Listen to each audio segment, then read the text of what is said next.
अस्सलाम वालेकुम जनाब, क्या हाल है? ठीक हो? खैरियत है? आज पोलियो का तीसरा दिन है और अल्हम्दुलिल्लाह पोलियो जगह जगह पिलाए जा रहे हैं।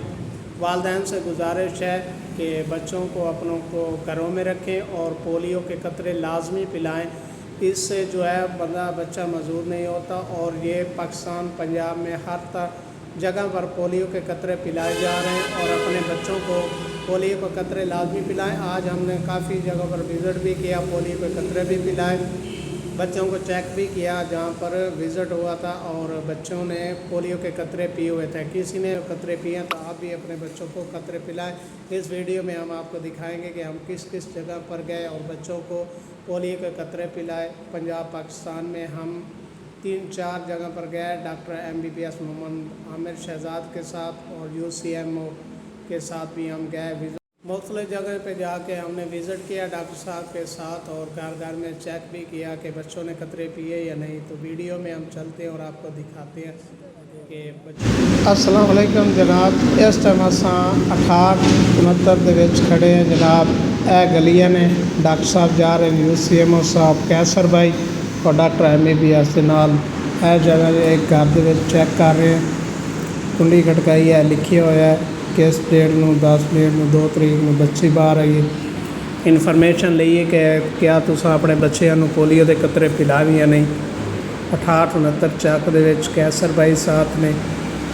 ਉਸ ਤੋਂ ਬਾਅਦ ਜਨਾਬ ਅਸੀਂ ਵਿਜ਼ਿਟ ਕਰ ਰਹੇ ਹਾਂ ਹੋਰ ਵੀ ਜਗ੍ਹਾ ਨਾਲ ਕੈਸਰ ਸਾਹਿਬ ਨੇ ਜਿਸ ਔਰ ਪਿੱਛੇ ਮੇਰੇ ਨੇ ਡਾਕਟਰ MBBS ਸਾਹਿਬ। ਇਹ ਵਿਜ਼ਿਟ ਕਰ ਰਹੇ ਹਾਂ, ਬੱਚਿਆਂ ਨੂੰ ਚੈੱਕ ਕਰ ਰਹੇ ਹਾਂ। ਗਲੀ ਦਾ ਬੱਚੇ ਸਾਡੇ ਅੱਗੇ ਅੱਗੇ ਤੇ ਅਸੀਂ ਉਹਨਾਂ ਦੇ ਪਿੱਛੇ ਪਿੱਛੇ। ਇਸ ਟਾਈਮ ਇੱਕ ਘਰ ਦੇ ਵਿੱਚ ਆਏ ਜਨਾਬ, ਉੱਥੇ ਅਸੀਂ ਇੱਕ ਬੱਚੇ ਨੂੰ ਚੈੱਕ ਵੀ ਕੀਤਾ ਡਾਕਟਰ ਸਾਹਿਬ ਨੇ ਦੁਬਾਰਾ। ਫਿਰ ਅਸੀਂ ਇੱਕ ਸਕੂਲ ਮਿਨਾजुल कुरान 68-69 ਦੇ ਵਿੱਚ ਆਏ ਬੱਚਿਆਂ ਦੇ।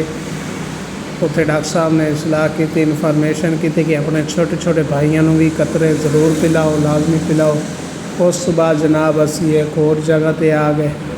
ਇੱਥੇ ਝੋਪੜੀਆਂ ਵਾਲੇ ਜਿਹੜੇ ਪੱਕੀ ਵਾਸ ਨੇ ਉਹਨਾਂ ਨੂੰ ਚੈੱਕ ਕੀਤਾ ਜਨਾਬ। बच्चे का चेक किया कि आया कि इस कतरे पीते भी नहीं। इन्होंने कहा अस फलानी जगह तो कतरे पिला के आए हैं। उस बाद जनाब विजिट एक होर 2 बच्चे देखे सी, उस घर गए। उत्थे ही जनाब 2 बच्चों ने कतरे नहीं पीते सी, उन्होंने जाके मुकम्मल इन्फॉर्मेशन ली। है जनाब 68-69 गवर्नमेंट हाई स्कूल का सेम एक घर है जनाब। सिर्फ चेक कर रहे हैं कि आया कि इन्होंने बच्चों ने कतरे पीते नहीं या नहीं पीते। ਤੇ ਅੰਦਰ ਜਾਵਾਂਗੇ।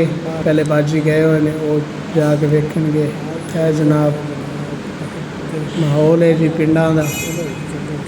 ਚਲੋ ਇਜਾਜ਼ਤ ਲੈ ਕੇ ਜਨਾਬ ਅਸੀਂ ਅੰਦਰ ਜਾ ਰਹੇ हैं और ए बच्चों को जनाब कैसर भाई साहब पोलियो पिला रहे हैं। ये तो आज की हमारी वीडियो कैसी लगी? अगर हमारी वीडियो अच्छी लगी हो तो हमारे चैनल को ज़रूर सब्सक्राइब कीजिए, लाइक कीजिएगा और इंशाल्लाह मिलेंगे हम नेक्स्ट वीडियो के साथ। तब तक के लिए हमें इजाज़त दीजिए। अल्लाह हाफिज़।